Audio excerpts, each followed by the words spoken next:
Welcome to this revised 2020 semi-abstract watercolour tutorial of St Paul's Cathedral in London, sort of looking from the distance using the plastic card tilting and spritzing techniques. This tutorial was not available on Patreon because I published it on YouTube before I started the membership, but I thought it'd be a really good addition to my semi-abstract watercolour tutorials, especially those of buildings using the plastic card. So I hope you're going to enjoy it. Let's get started. So I'm just going to get started now by drawing the picture. I'm using an HB pencil. I've actually speeded this up because it's taken me a little bit of time to draw, but it's just basically what I'm doing is drawing lots of rectangles and sort of shapes like that. The cityscapes are pretty much that. They're rectangles, etc. And with the arches for the bridge. The only tricky thing here is St Paul's, and I've been drawing and painting for years, and painting anything with symmetrical arches or any ellipses or anything like that are tricky. So bear with. There's lots of different ways of doing it. I've just done it in a quick sketch here, but if I was doing it a little bit more full on, I'd sort of divide the dome in half and try to mirror each side. So that's a good technique or a good tip to share with you. But here I've just sort of sketched away. So I'm just wetting the paper here. I'm using just a big old sort of cheapy brush, nice big brush to wet the paper. Mixing up some blue here. It's a little bit of, it's a mixture of different blues actually. This palette has got so many different sort of colours squeezed in. I will be showing you later the colours, the main colours I have used, but I'm just sort of mixing away in some of the colours for the sky. This is a little bit of lavender. And I will put all the materials I've used in the description below. So, you know, don't worry if you sort of have, I will put all the details below, so don't worry. I'm using a little bit of yellow ochre. Sorry you can't see the mixing at the top of the screen here, but it's just a little wash. All these puddles that I'm mixing are all quite dilute. So putting it on a wet and wet sky, I always start off with the yellow first and try to avoid putting any blue near the yellow. This is yellow ochre because it might turn green. So I'm just putting it over the buildings, over the bridge, a little bit in the sky nearer to the horizon, trying to sort of copy the photograph which I've left there. So just going to put on the blue now. It's quite nice. It's quite a nice sort of deepish colour. And leaving some gaps for the clouds. That's quite a nice thing to do in watercolour, wet in wet. The trick is to try to get your paint about the same consistency as the water you have on the paper. I've just deepened the colour there because it was a little bit pale at the top. And I'm adding the lavender with a touch of pink there. Oops, didn't mean to do that. That's a bit of a mistake there, but I've actually put some deeper lavender in there with the pink to try and get rid of that. That was a bit of blue. I think I picked up a bit of blue on my brush. So I'm just getting, you remember the reference photo there, all those lovely clouds on the horizon, because I think it was about 6 o'clock when I took that photograph, 6 o'clock in the evening that is. It was a beautiful evening. Just putting that same colour on the bridge to give that grey colour. Now this is damp into damp paint, so I've actually mixed thicker paint to apply to the watercolour paper, and damp into damp means that you get stronger, thicker clouds there, that the paint doesn't spread as much. Now, if you've been watching any of my other YouTube videos, you see I'm absolutely obsessed with using the plastic credit card cut up, not your current one that is, but cut up and then applying paint with it. So the paint's actually quite neat. And this instance, I'm actually putting on the buildings using a variety of different colours, blues, pinks, browns, etc., to get those lovely greys of the building. And it's literally straight from the tube as well, pretty much. I squeeze my tubes into pans, so I'm lifting out some of the creamy paint using the plastic card. I'm also mixing the paint on the palette using the card. This is a close-up now of the scene. So as you can see how the card leaves texture behind. And obviously all the time with watercolour, things are moving, they're spreading, especially when, you know, obviously the paper is wet.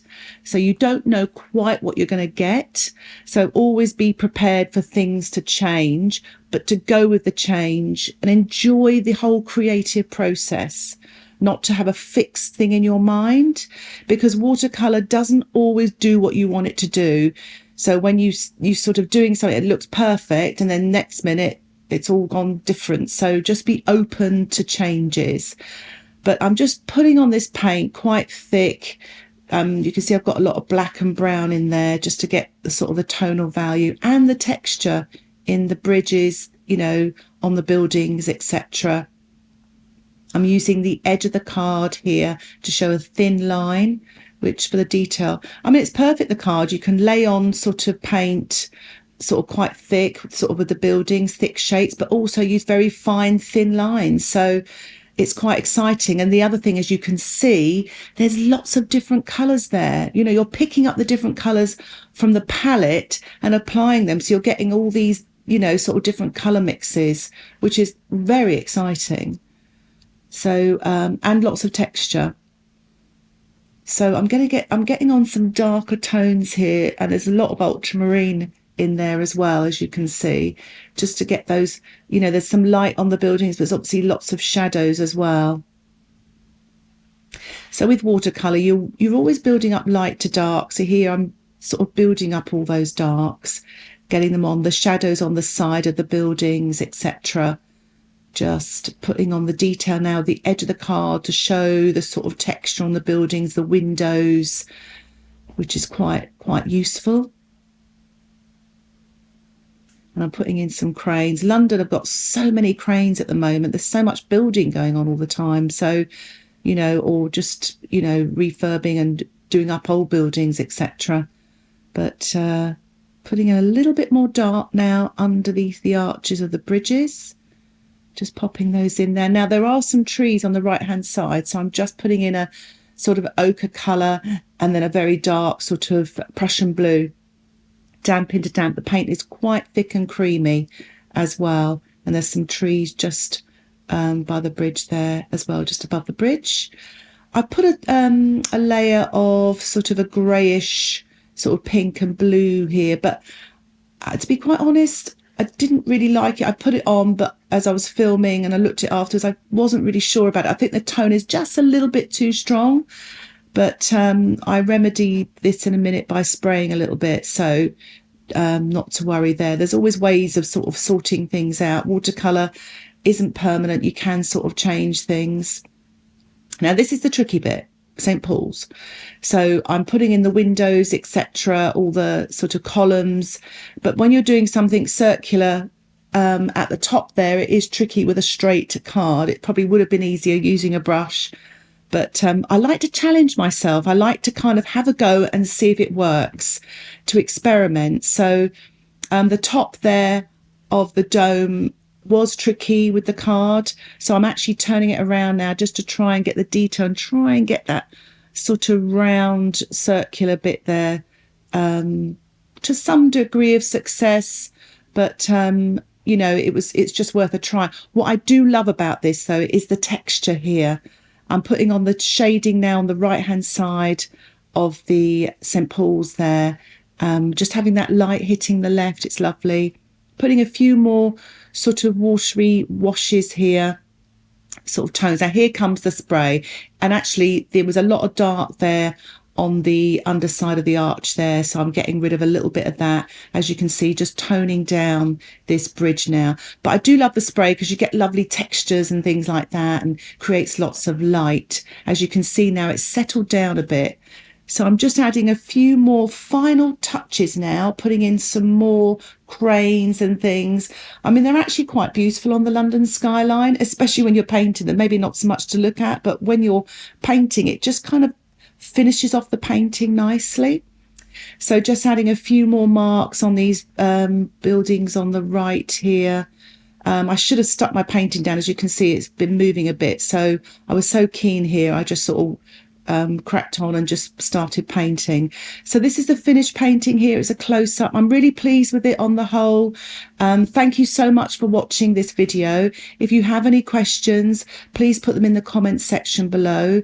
And if you'd like to share your work, please see the description below. And if you want to search for any of my tutorials, please see the description below. I'll also put an index in the description below for all my semi-abstract plastic card tutorials. So I hope you find that helpful. Thank you so much for watching. Happy painting. Bye for now.